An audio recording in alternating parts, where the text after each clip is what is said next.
Me encantaría hacer una ronda divertida y rápida, sin presión. El eslogan político más sobrevalorado. Del río al mar.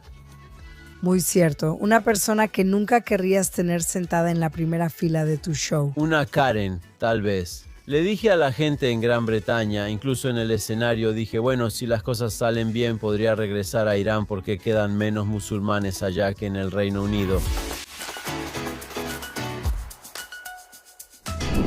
Es un honor tener en nuestras entrevistas a comediantes a Nicolás de Santis, quien está aquí de gira, una gira de comedia con Comedia para Kobe. Bienvenido, Nick. Gracias, Flor, gracias por invitarme. Es maravilloso tenerte aquí. Y quería preguntarte la diferencia entre esta vez y la vez pasada, porque en los últimos 2 años y medio de toda esta locura que ha pasado desde el 7 de octubre y las protestas que hemos visto en el Reino Unido, de hecho te has convertido en una heroína cómica por la cordura y en contra de ese tipo de fanáticos del lado pro-palestino. Entonces, ¿ha sido diferente para ti estar aquí esta vez? Bueno, ha sido diferente porque me reconocen. Claro, por supuesto. Es muy halagador porque todavía no soy un comediante tan famoso. Bueno, en Israel sí lo eres. Bueno, más o menos, sí, diferentes personas. Acabo de ser reconocido porque esta oficina no estaba claramente señalizada, estaba buscando ayuda, pidiendo indicaciones. Y conocí a Daniel, quien resultó que me conocía por mis videos de YouTube. Bueno, ahí lo tienes. Sí, y mientras buscaba el piso correcto, fui a su oficina. Él me dijo, si no lo encuentras, ven al quinto piso. Fui al quinto piso y él, su papá y uno de sus colegas estaban viendo uno de mis videos. No. Están viendo uno de mis videos en YouTube. Así es. Bueno, me alegra mucho que hayas tenido una buena experiencia perdiéndote en Jerusalén. Absolutamente. Entonces, cuéntame, comenzaste tu carrera como periodista Correcto. y ahora eres una comediante que observa lo que está pasando.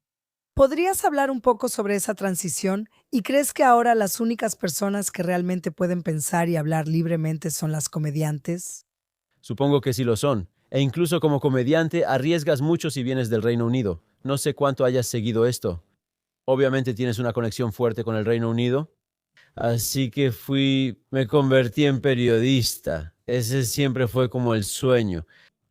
Sabes, cuando estás en la escuela o en la preparatoria, si eres bueno escribiendo, si te interesa el mundo, la geografía, yo tengo un trasfondo internacional, así que probablemente siempre estuvo entre mis posibilidades. Y me uní a la BBC, me uní a la televisión persa de la BBC, que es parte del servicio mundial de la BBC en 2009. Cuando era estudiante de preparatoria en Irán, solía escuchar BBC World o Voz de América, incluso Radio Israel, ya sabes, las transmisiones extranjeras, para obtener noticias alternativas, porque los medios están totalmente controlados por el Estado, la radio y la televisión, especialmente en Irán, sí. Así que unirme a la BBC fue un gran paso para mí y pensé que me sentiría como en casa. Y por supuesto cumple con mí o pensé que lo haría. Deseo de creatividad. Sí. Pero claro, después aprendí que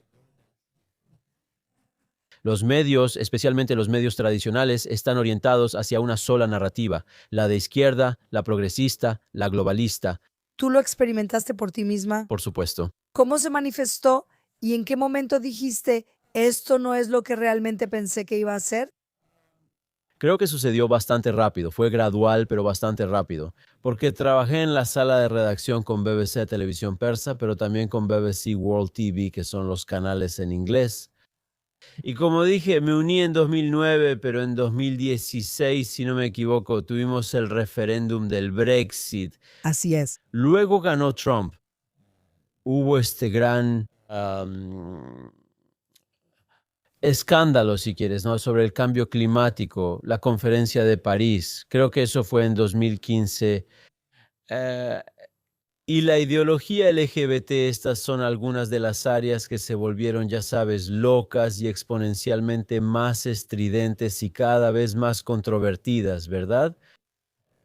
Y por supuesto, si trabajas en una sala de redacción todos los días, tienes la agenda informativa. Y aquí estás trabajando para la llamada emisora pública, que afirma ser imparcial, que afirma ser para todos y de todos. Contratan a todos porque son pagados por todos, la tarifa de licencia en el Reino Unido. Sí. Pero en realidad hay una agenda y la gran mayoría de las personas que trabajan para estas organizaciones, tienen una inclinación hacia la izquierda en cierta medida, a veces mucho. Y mientras cubríamos estas historias, simplemente pensé, no me siento cómodo con esto porque no puedes ser creativo y no puedes estar difundiendo la verdad. Si toda la agenda es Trump es malo, el Brexit es malo, la inmigración masiva es buena, el Islam es muy moderado, y después llegamos a Gaza y al 7 de octubre, No hay espacio, dices, para una opinión diferente. prácticamente no, o sea, siempre depende, ¿no? Pero si quieres hacer carreras, si quieres avanzar y si quieres, ya sabes, ah, hacerte un nombre, tienes que adaptarte a la mentalidad del grupo. Y seguía teniendo problemas con mis jefes porque recuerdo que estábamos cubriendo, por ejemplo, esta historia sobre Trump. Y dije, esta nota que se supone que debemos transmitir en persa, la hicieron en inglés. Creo que esto no es imparcial por estas y estas razones. Y terminé en un caso disciplinario. Él dice, no, estás cuestionando la imparcialidad de la BBC y de tus colegas. Y bueno, pero no estás respondiendo a mis puntos, ¿sabes? Pero incluso cuestionarlo te metió en problemas, así que eso ya dice mucho por sí solo. Quiero decir, yo también había trabajado en los medios estatales iraníes durante aproximadamente un año. Así que era irónico ver que es prácticamente lo mismo. Lo mismo, pero al menos los iraníes son directos al respecto, ya sabes. No dicen que sean imparciales ni que sean la voz de la verdad ni nada por el estilo. Así que la cuestión de Israel y Gaza surgió después. ¿Todavía eras periodista en ese momento? Dejé la BBC en 2022. Está bien, Así que esto fue justo antes del 7 de octubre, sí. pero la cobertura de Israel, el tema israelí-palestino, Siempre fue mala. ¿sí? Recuerdo que yo tenía discusiones con mis jefes. Por ejemplo, éramos BBC persa, ¿verdad? Y yo decía, deberíamos llamar a esto Jerusalén como Urushalim, que es la palabra persa. Y ellos decían no. Deberíamos llamarlo Al-Magdas. Y nosotros decíamos, ni siquiera los árabes lo llaman Beit al-Magdas. Si acaso, lo llaman Quds. Quds. Esto de Beitul Muqaddas, que es demasiado largo y un poco difícil de pronunciar. Entonces, y el compromiso fue, está bien, digamos, Urushalem-Beitul Muqaddas. Sabes, era una batalla constante porque la mayoría de la gente es de una sola opinión. Y básicamente es un círculo vicioso, porque entonces contratan a personas que, como ellos, están alineadas ideológicamente. Y de vez en cuando, alguien como yo se cuela por la red, pero entonces les va a costar. Y pensé, está bien, tal vez pueda expresar mi creatividad a través de la comedia. Porque, como dijiste, parece que es el último bastión del pensamiento libre y la libertad de expresión. Si es que acaso lo es. Sí. Todavía tienes la llamada defensa del humor. Puedes decir que estaba interpretando un papel, que estaba en personaje.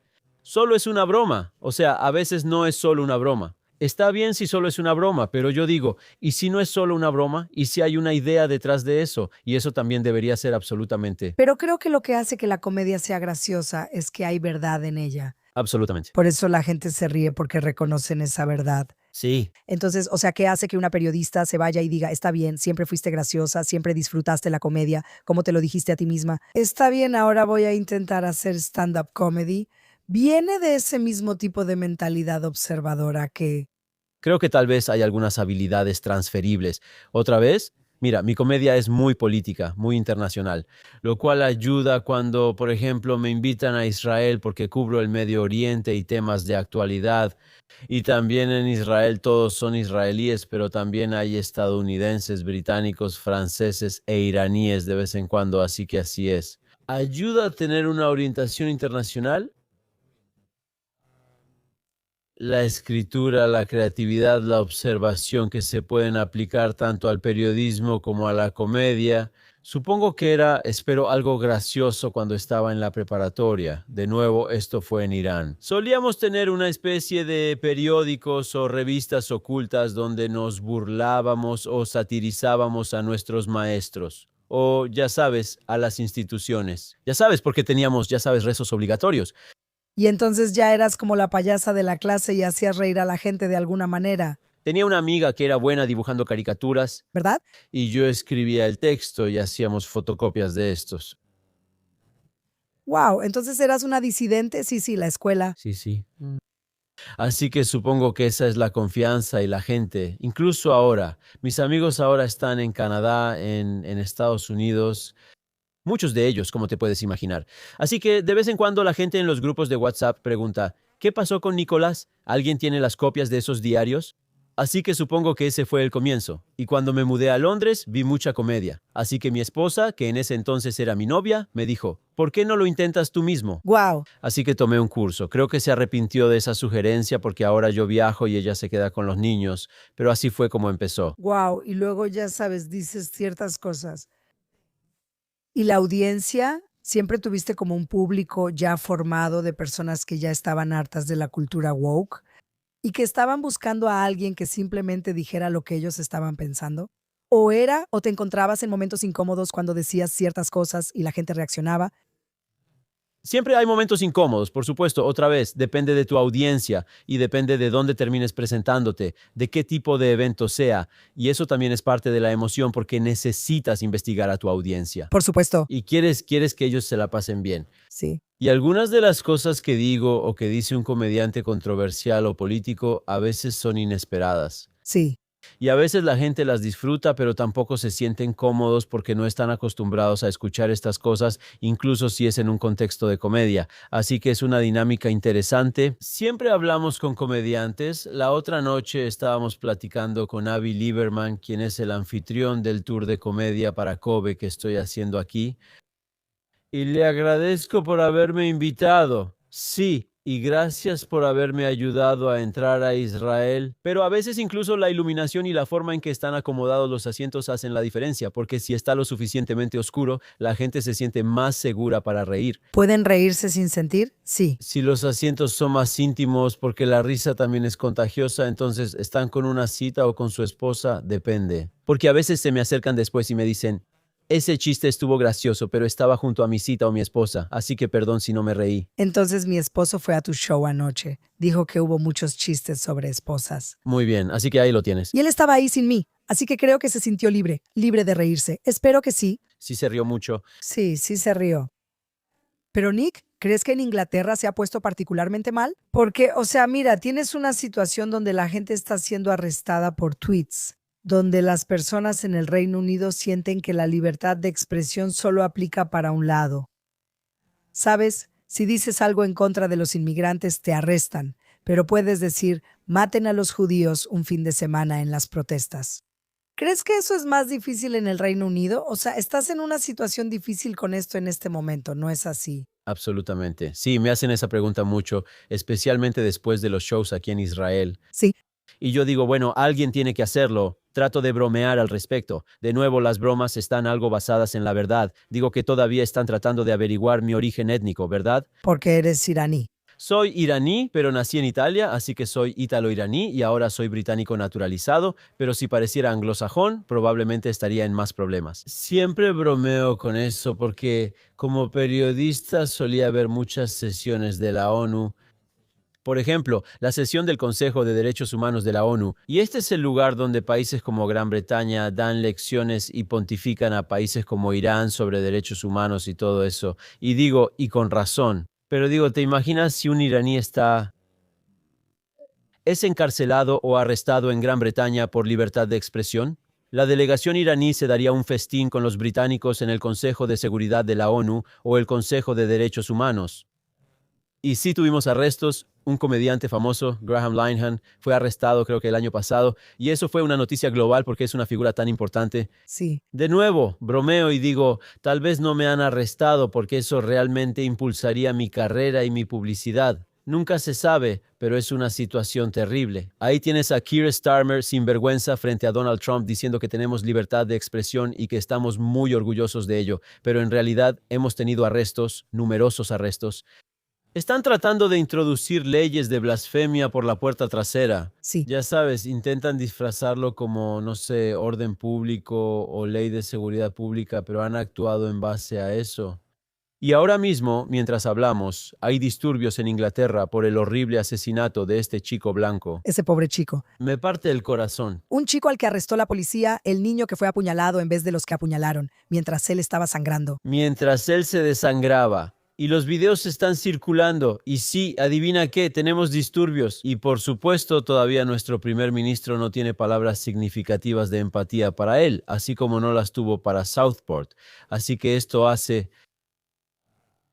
Sabes, no quiero presumir, pero esto hace que la comedia sea más importante porque la izquierda ha capturado todo. Es todo lo que tenemos. Esta es la última trinchera. Eso es todo. La última. Universidades, medios, Hollywood.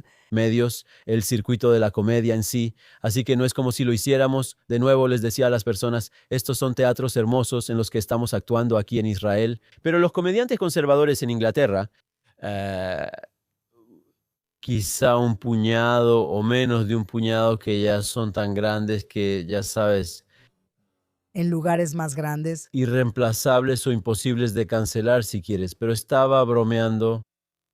Hacemos sótanos de bares, hacemos almacenes postindustriales abandonados, hacemos escuelas, escuelas privadas, recintos, salones comunitarios, lugares que están fuera de lo común, porque los clubes de comedia convencionales o no nos permitirían presentarnos o nos cancelarían fácilmente en cuanto recibieran un correo electrónico o una llamada telefónica enojada.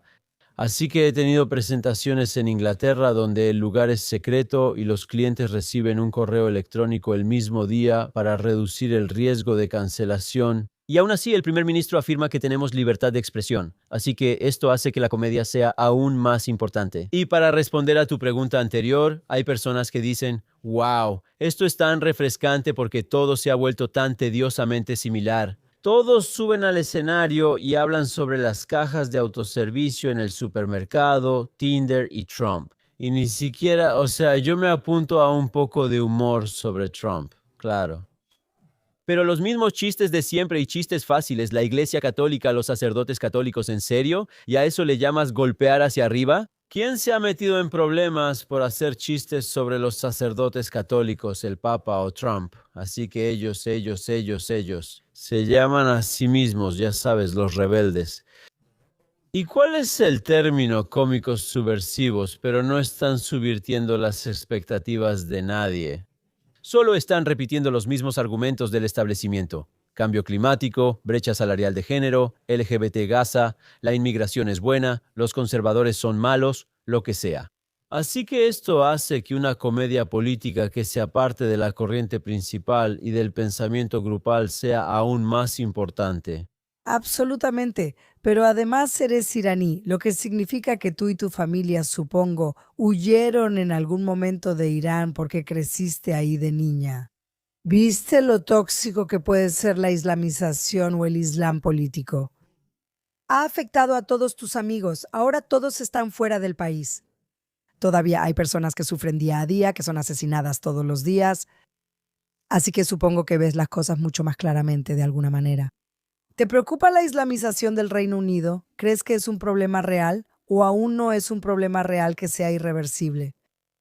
Por supuesto que me preocupa. Quiero decir, para las personas que escaparon de Irán, esto es un déjà vu horrible, ¿verdad? Porque ellos ya han visto esto, lo que el difunto Shah de Irán llamaba las fuerzas reaccionarias rojas y negras, siendo los islamistas la fuerza negra y los comunistas la roja. Y esta alianza impía que en 1979 hizo lo que hizo y ahora está ante los ojos de todos. Y este escenario se está repitiendo y vemos como los izquierdistas, los woke y las Karens, las mujeres blancas de clase media, irónicamente, están aliados y fascinados con el Islam, porque sabemos cuál es la razón, pero tal vez no. Mejor no entremos en eso. Pero para nosotros, pensamos, espera un minuto, nosotros, y lo dije en broma. Le dije a la gente en Gran Bretaña, incluso en el escenario, especialmente después de la guerra del año pasado y la de este año, dije, bueno, si las cosas salen bien, tal vez regrese a Irán porque quedan menos musulmanes allá que en el Reino Unido.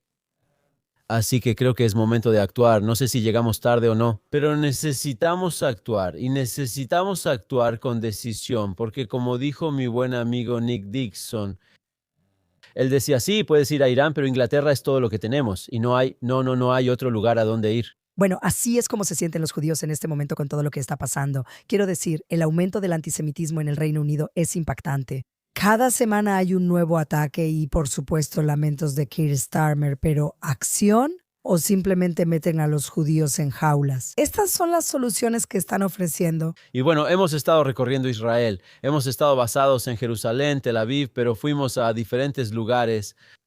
Y mis amigos israelíes o judíos me decían, cuántos más acentos británicos o franceses, por ejemplo, se escuchan en ciertas áreas porque la gente se está mudando? Por supuesto. Pero me recuerda a una cita de Golda Meir cuando le preguntaron, ¿cuál es el arma secreta del ejército israelí para tener tanto éxito en esas guerras sucesivas? Y ella dijo, porque no tenemos otro lugar a donde ir, no podemos regresar. Y esta es la situación de la mayoría de los europeos occidentales, porque no tienen un pasaporte iraní o, ya sabes, no todos pueden regresar a la tierra prometida o a Argentina. Europa es demasiado valiosa y necesitamos defenderla. Pero pensarías que estarían luchando con más fuerza. Eso pensarías, ¿no? Trump fue una gran inspiración. Ahora veremos por qué, tristemente, escándalo tras escándalo, este gobierno laborista y Keir Starmer no se han visto afectados porque tienen una mayoría tan grande debido al mal historial de los conservadores en el poder. No porque lo hayan hecho tan bien. Pero el punto es que tienen una mayoría tan grande y han sido golpeados por todos los escándalos. Ya sabes, Southport, ahora Henry Nowak, Mandelson, los archivos de Epstein, antisemitismo, inflación, lo que sea, y él sigue ahí. Pero la próxima vez, en las próximas elecciones generales, que tristemente aún faltan algunos años, veremos qué pasa. El problema es que incluso cuando ganas, como en Italia, tenemos a Giorgia Meloni. Ya sabes, en otros países de Europa tenemos a Geert Wilders. A veces sí ganas, pero incluso cuando ganas hay fuerzas globalistas, la Unión Europea, el Fondo Monetario Internacional, el Banco Central de Europa, que aún así se resisten. Así que el trabajo no termina cuando ganas una elección. Necesitas ser persistente, absolutamente, y necesitas hacer relaciones públicas. Y ahí es donde tal vez entra la comedia. O sea, yo hago comedia, tú haces tu podcast. Todos hacen algo, cumplen su papel y básicamente necesitamos unirnos y defender Europa. Estoy de acuerdo. O sea, creo que la comedia es una parte enorme de esto. Como sabes, hubo algunos comediantes israelíes que lograron romper este tipo de terribles conceptos erróneos sobre Israel, pero de una manera muy divertida. Y han estado viajando por el mundo y se han encontrado con protestas. Estos son los comediantes que reciben protestas. Y ya sabes, cuando regreses, estoy segura de que también recibirás críticas por venir aquí. Pero, ya sabes, creo que el trabajo que haces es sumamente importante. Y creo que a veces solo con la comedia puedes decir las cosas que puedes decir. Sí, en Italia decimos píldora amarga, que es una pastilla amarga. Sí, Así que es un buen medio porque el tema es tan desagradable, es tan sombrío, ¿verdad? sí. Pero con un chiste es tan inmediato, haces que la gente se sienta bien. Y en lugar de, ya sabes, leer un libro o escuchar las noticias que pueden ser muy deprimentes, la gente va y ese también es el reto porque tienes que mantenerlo divertido porque no quieres que se vuelva exactamente eso. Exactamente. Es la antítesis de la cultura de la cancelación en ese sentido.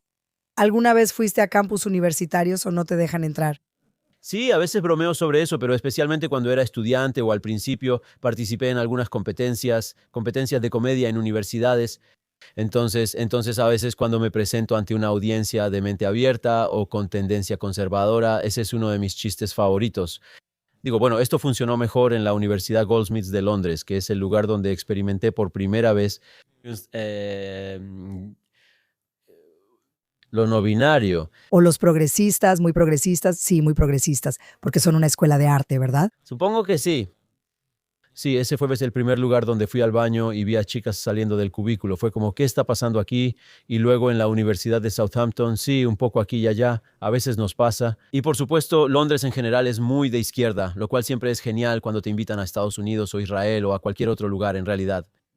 ¿Y crees que habiendo sido periodista las cosas tienen que cambiar? Quiero decir, ¿van a cambiar? La gente paga buen dinero por la BBC, como dices, es una emisora pública. Trump ahora los está demandando literalmente por ponerle palabras en la boca que él no dijo. Sí. Y digo, siempre me pregunto, Nick, las cosas, ¿cuánto peor pueden ponerse las cosas antes de mejorar? ¿Tú alguna vez piensas eso? Bueno, espero que tengas razón. Espero que ya hayamos tocado fondo, ¿sabes? El fondo. El fondo. Bueno, en Italia decimos non c'è limite al peggio. Lo peor no tiene límite. Pero espero que ya estemos ahí. Y de nuevo, eso es lo bueno de fenómenos como Trump, Javier Milei o Giorgia Meloni. Hay inspiración ahí si quieres. E incluso la BBC está teniendo dificultades.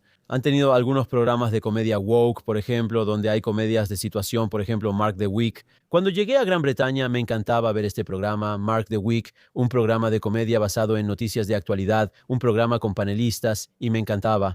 Pero con los años especialmente se fue poniendo cada vez peor, pero de manera inexorable. Ahora la BBC tuvo que cancelarlos porque no los estamos viendo. Canal. No sé, con una actitud diferente. Eso espero. Pero también las comedias de situación. Siempre es, ya sabes, este day. Ya sabes. Hay una mujer lesbiana que también tal vez tiene una sola pierna y también problemas de depresión.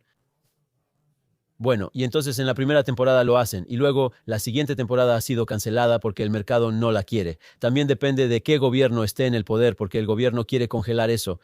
La idea era, está bien, quieres darnos noticias imparciales y aún así estás fallando. Pero el entretenimiento, que ya sabes es entretenimiento adoctrinador y de lavado de cerebro, dejémoselo al mercado, ya sabes, porque los canales privados están haciendo eso. Absolutamente, no hay necesidad de que adoctrines a los niños con este tipo de comedia, ni en realidad en ningún programa. Bueno, eso es lo interesante de tu trabajo ahora que estás en YouTube. Eres una sensación en YouTube. Tus videos tienen millones y millones de vistas en todo el mundo. Entonces, en otras palabras, ya no necesitas ese club de comedia. Lo necesitas para presentarte en vivo, pero ahora puedes hablarle a la gente en todas partes. Todavía es agradable que te inviten, obviamente, pero gracias a Dios por YouTube. Estaba volando en el AL, mi primera aerolínea me canceló. Y luego Abby dijo que reservara en el AL porque son duros. Pero el AL ya lo ha hecho, todo Gans. No, gracias a Dios. Pero el AL tiene una capa extra de seguridad, así que iba a hacerlo. ¿Y cómo fue eso? Estuvo bien porque te reconocen. Sí, este es el supervisor, porque primero había una chica que me habló en hebreo. Le dije, no hablo hebreo. No, está bien, ve con esa chica. Y esa chica estaba preguntando, ¿vas a un show de comedia? ¿Qué es eso? Le mostré el volante con mi cara y todo eso. Y ella llamó al supervisor. El supervisor me había visto en YouTube. Brillante. Así que sí, siempre fue tanto desde un punto de vista práctico como también un impulso para el ego. Sí, me reconocieron, así que fue fácil. Así que YouTube o los nuevos medios te ayudan a saltarte a estos autoproclamados moralistas. Sí. Guardianes de lo gracioso y la comedia. Porque si no tuviéramos YouTube o Instagram, Y solo serían las 30 personas en el club cuando estás haciendo tu show. Y eso es, sí. y ni siquiera podrías hacer eso porque hay un promotor que probablemente es woke o tal vez demasiado, ya sabes, cauteloso de dejar que alguien diga algo que pueda, ya sabes, molestar a este público de Londres, y lo mismo para los productores de televisión. Pero ahora tenemos comediantes mucho más exitosos que yo, que gracias a YouTube construyen una audiencia para ellos mismos y luego empiezan a hacer giras. Así que no necesitan a estos guardianes de la verdad o del humor. Así que quiero decir, supongo que la democratización de los medios con los nuevos medios ha sido buena y mala. Ha sido bueno porque personas como tú pueden liberarse de ese tipo de control de las élites progresistas, pero por otro lado, solo aísla a la gente. Y, ¿sabes? Parte de la razón por la que todos odian a Israel, somos el peor enemigo del mundo, es porque básicamente las redes sociales han sido tomadas por algunos actores muy insidiosos que están ahí solo para deslegitimar a Israel. Así que es un terreno más parejo. Es un poco, así que estoy haciendo esta historia con dos comediantes en sus 50s o 60s y no son muy expertos en redes sociales. Y no tienen que serlo porque se hicieron de un nombre y se volvieron grandes en la era anterior. Y hay que reconocerles eso. La desventaja, y también estoy de acuerdo en que a veces tienes a una comediante que es solo una chica muy guapa. Ya sabes, ella es modelo, creadora de contenido, influencer y comediante. Y tiene un montón de seguidores y puede presentarse en cualquier club porque llena todos y todo eso, y es un poco molesto. Pero bueno, ella hace lo suyo y yo hago lo mío. Y ambos podemos presentarnos. Creo que en general es algo bueno. Pero los pro-israelíes, los pro-occidentales o los pro-vida, como quieras llamarlos, necesitan ser un poco más activos y tener más conocimiento de los medios. Sí, estoy completamente de acuerdo contigo. Bien, Nick, antes de terminar, me encantaría hacer una ronda rápida y divertida. De acuerdo. Bien, porque puedes hacer esto con comediantes. Si no, no hay presión. No hay presión. Lo sé, estamos grabando. Muy bien. El eslogan político más sobrevalorado. El más sobrevalorado. Del río al mar. Muy cierto. Sí. Muy cierto. La mayoría de la gente, ya sabes, has visto esos videos. Preguntan, ok, ¿qué río es este? Y lo vemos. Solo rima bien. No saben. No saben, eso solo rima, exactamente. La virtud más subestimada. La más subestimada, bueno, en estos tiempos hablamos de Instagram, redes sociales, quizá la humildad. Sí, sí. Sí, absolutamente. La humildad es una buena. ¿Qué figura histórica te encantaría entrevistar? Una es, bueno, depende si está muerto o vivo. Me gustaría hablar con Silvio Berlusconi. Wow. Él era todo un personaje. Él era todo un personaje, que es una forma diplomática de describirlo. Sí, tenía sus cosas, ya sabes, nadie es perfecto, pero yo lo admiraba. Y surgió en una época en la que yo era un joven estudiante universitario en un bastión de la izquierda. Sí. Fui a una de sus reuniones, pero sí me gustaría entrevistarlo vivo. Tal vez me gustaría entrevistar a Bibi, a Trump o a Geert Wilders. Esa es una buena opción. Tal vez intentemos organizarlo la próxima vez. Bien. Una persona que nunca querrías que estuviera sentada en la primera fila de tu show. Una Karen, tal vez. ¿Has tenido esas situaciones? Sí. ¿Has tenido personas que se salgan, griten o te interrumpan? Acabo de tener bueno, que se salieron. Sí, se salieron, gritaron, interrumpieron. He tenido de todo. Pero con el tiempo te vuelves más resistente y también aprendes cómo lidiar con eso. Pero de nuevo, gracias al algoritmo y a que me vuelvo más famoso si quieres, aunque tal vez todavía no llegamos a ese punto, pero la gente que viene a verme normalmente ya me conoce. Pero justo anoche en Jerusalén una señora me dijo, no quiero revelar el chiste ni nada, pero comparé, y ese chiste se ha vuelto algo atrevido. Ya sé cuál. El reconocimiento del Estado de Palestina. Con personas trans, ¿verdad? Es como reconocer a Palestina como un Estado. Es como reconocer a una persona trans como mujer. Y luego explico por qué, pero la gente puede verlo en YouTube. Muy gracioso. Gracias. Entonces, esta señora vino y dijo, está bien, me gusta el show, pero esa parte no estuvo bien porque, ya sabes, fue irrespetuosa hacia las personas trans. O por cierto, Mis amigas trans se reirían de eso. Exactamente. porque si ellos cuando se burlan de, ya sabes, italianos o alemanes, nosotros nos burlamos de nosotros mismos todo el tiempo. ¿Sí? Entonces, ¿cuál es el problema? Pero sí, a veces la gente es más respetuosa, pero a veces van y tratan de encontrar tu dirección o el lugar donde trabajas y hacer que te despidan. Así que hay diferentes niveles de reacción. Absolutamente. Y finalmente, si pudieras obligar a cada político a ver un especial de comedia, ¿cuál sería? Un especial de comedia y no es el mío, quiero decir. Todavía no tengo un especial de comedia. Lo tendrás, vas a conseguir uno. Sería mi comediante favorito y a veces es un gran cumplido cuando la gente en YouTube me compara con él. Era Norm Macdonald, quien falleció hace unos años, canadiense pero radicado en Estados Unidos. Sí. No era muy político, muy inteligente pero humilde, aparentaba ser tonto pero en realidad era listo y también era un cristiano conservador. Así que realmente lo extraño y les recomendaría a todos que lo vean. Bueno, esa es una recomendación maravillosa. Nick, muchas gracias por venir a Israel, por hacernos reír, lo necesitamos, y gracias por seguir haciendo reír a la gente cuerda en este mundo. Gracias por invitarme, gracias por ayudarme a superar la burocracia. Cuando quieras, te haremos entrar. Igualmente, en cualquier momento estaría muy contento de estar aquí en Israel y contigo. Gracias, Nicolás de Santos.